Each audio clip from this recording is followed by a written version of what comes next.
बिना रुके, बिना थके आप सभी का बच्चों की तरह पालन पोषण कर रही हूँ। मैं तब भी थी जब आप लोग नहीं थे, और मैं तब भी रहूंगी जब आप लोग नहीं रहेंगे। पर अब ऐसा लगता है कि मैं थक रही हूँ। आपकी धरती माँ थक रही है। रसायनों का छिड़काव, रासायनिक खाद और इन सब के कारण पानी एवं हवा में जहरीलापन, यही कारण है कि मैं थक रही हूँ। क्या आप जानते हैं कि इन रसायनों के जहरीलेपन से मेरी मिट्टी वैसे ही जलती है जैसे आपके शरीर पर कोई तेजाब डाल दे। लगता है मेरे बच्चों को मेरे दुख का अंदाजा नहीं है। मेरी मिट्टी बंजर हो रही है। ये रसायन मेरी मिट्टी के उपजाऊपन को खत्म कर रहे हैं और उसमें पाए जाने वाला नमक मेरे शरीर पर मिर्च की तरह जल रहा है। मेरी फसलों की पैदावार कम हो रही है। मैं धीरे धीरे और थक रही हूँ।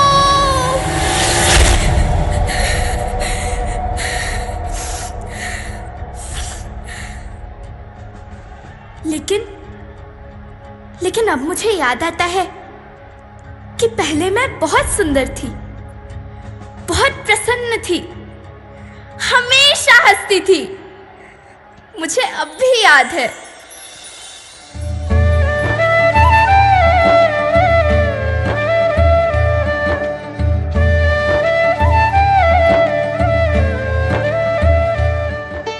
मैं तुम्हारी माँ सुंदर क्यों ना होती? मुझे तो सुंदर होना ही था, क्योंकि बीते जमाने में आप मेरे बच्चे ही तो अपनी माँ के रखवाले थे। आप लोग प्राकृतिक खेती करते थे, और फिर हमारी सभ्यता में तो प्रार्थना भी धरती कल्याण की है। ओम द्यौः शान्तिरन्तरिक्षगं शान्तिः पृथिवी शान्तिरापः शान्तिरोषधयः शान्तिः वनस्पतयः शान्तिर्विश्वे देवाः शान्तिर्ब्रह्म शान्ति सर्वज्ञं शान्ति शान्ति।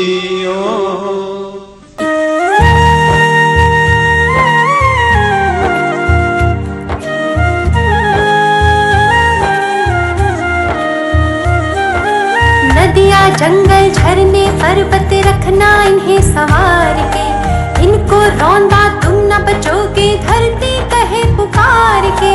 बेमौसम की वर्षा होती कहीं पे मिट्टी बंजर बनती, बंजर मिट्टी और भी तपती धरती कहे पुकार के।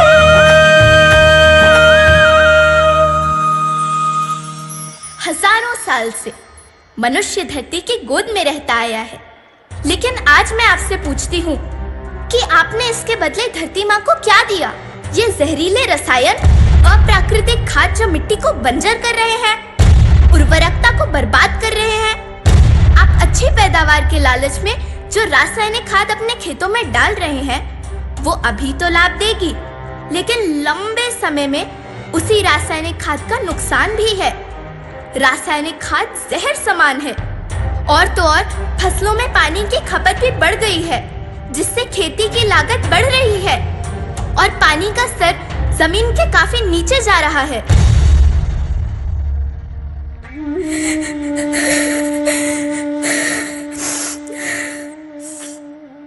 बच्चों, मैं तुम्हारी माँ हूँ। मैंने तुम्हें सुख से जीने के लिए पर्याप्त संसाधन दिए हैं, पर तुम्हारे लालच की पूर्ति के लिए नहीं दिए।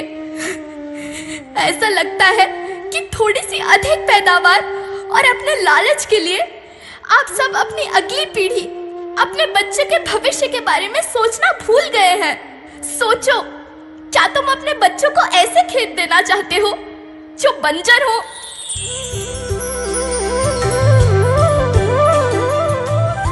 अरे तुम तो विंध्य की बेटी हो, मध्य प्रदेश की बेटी हो, भारत की बेटी हो। आओ, तुम ही मेरे बच्चों को कुछ बताओ। धरती माँ, हम तो अपने बिंद के सवै जनन का केवल इतने कहे चाही थे कि प्राकृतिक खेती या समय के मार्ग बन चुकी है। प्राकृतिक खेती या उद्देश्य के साथ होत है कि जौने जमीन और हमरे मिट्टी के उर्वरकता बनी रहे। हम सबका प्रकृति के साथ मित्र जैसा व्यवहार करे चाहिए। हम अपना से आने वाली पीढ़ी के तरफ से यह विषय का ध्यान दे के सुने और देखे के विनती करी थी।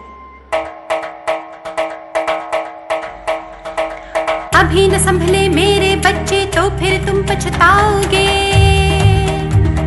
नेचुरल फार्मिंग न हुई तो हाथ धरे रह जाओगे। माँ का शोषण कौन है करता, कौन है मिट्टी जहर से भरता। जब से जैविक खाद को छोड़ा, खुशहाली से नाता तोड़ा। अभी न संभले मेरे बच्चे तो फिर तुम पछताओगे। प्राकृतिक संसाधन को बचाओ, प्राकृतिक खेती को अपनाओ और परंपरागत देसी पद्धति से जैसे गो आधारित उत्पाद, जीवामृत, बीजामृत, पंचगव्य का उपयोग करो ताकि मिट्टी की उत्पादकता बनी रहे। याद रखना, मैं माटी हूँ, माँ होना मेरे नाम में बसा है। पोषण करने के लिए ही मैंने जन्म लिया है। करोड़ों सालों तक धरती पर सांसों की डोर आगे बढ़ाई। पेट भरा जब सबका, तभी मैंने संतुष्टि पाई। वो माँ हूं मैं सबकी, जिसने जन्म न देकर भी जीवन संभव बनाया। अन्नदाता मेरे पुत्र किसान, तुमने ही तो इसमें मेरा साथ निभाया। दिन रात सींच पसीने से मुझको हर मुंह तक रोटी पहुंचाई। जब तुमने माथे मुझे लगाया, मैं हरियाली बनकर मुस्काई। मिट्टी बंजर होने से या धरती के नुकसान से किसी एक देश, एक द्वीप, एक समाज या एक धर्म का नुकसान नहीं है, बल्कि सभी का है, क्योंकि सभी आपस में बंधे हैं। धरती की श्रृंखला टूटी, माला टूटी, सब बिखर जाएंगे, सब खत्म हो जाएंगे।